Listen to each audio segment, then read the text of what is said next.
crafty stuff.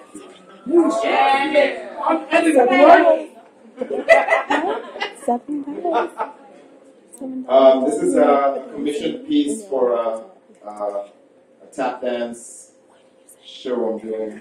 So it's called Listening.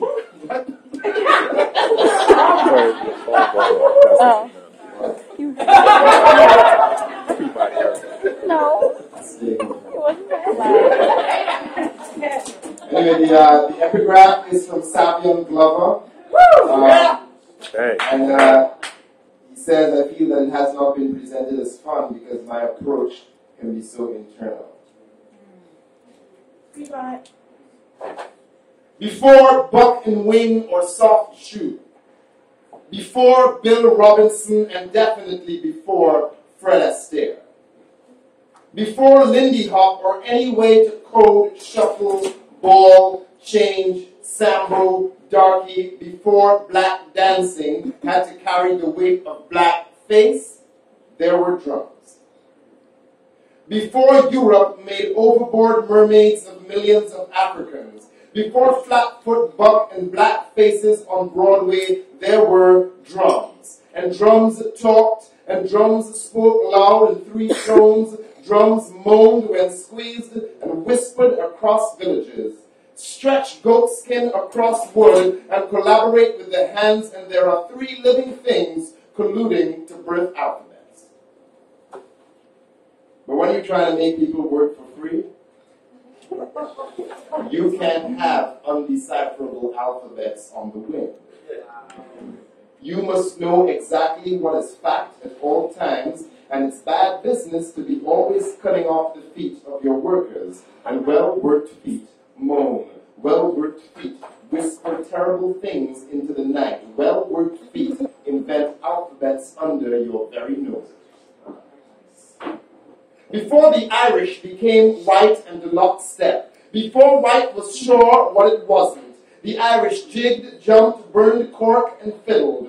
Europe's niggers were also in the business of the body's new languages. Say Charlie Clark, say George Primrose, say niggers had no drums, but they had night. Ask Nat Turner. At 50, Broadway discovered Bill Bojangles Robinson and paired him with the only white woman America would tolerate, a child, Shirley Temple. But in 1900, when he was 22, Bill Robinson hollowed out a challenge at Irish Henry Swinton and got straight buck, got ragtime and straight back, whooped that ass in every American Negro code.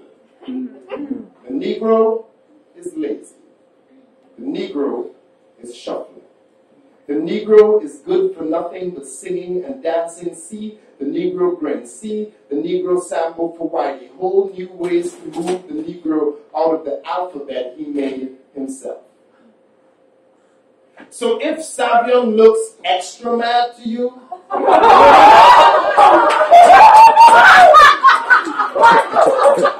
if Savion is hitting hard like the wood is a coffin lid he's trying to close shut, if he's hunched over his own feet, head leaned to the side and sledgehammering the stage, it's because he's listening to Negro Morse code, echoing through ages and ages of wood and skin, living things colluding to make language, living things colluding to make song, living things colluding to take our shit back.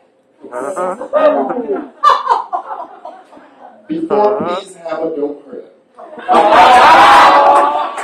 Before Bobby Brown.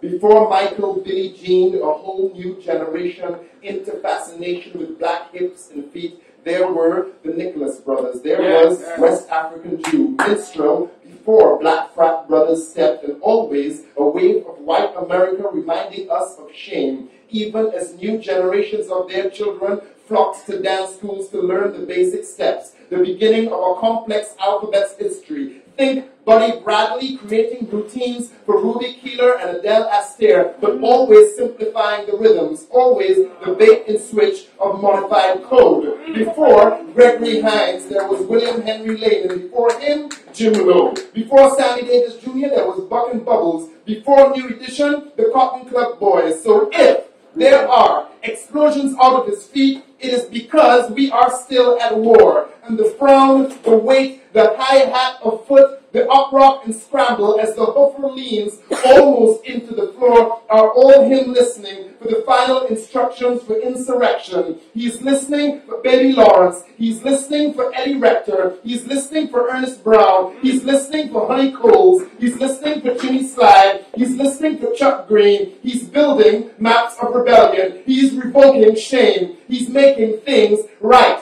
Finding the drum's original moan, the song to yoke the villages together. All right.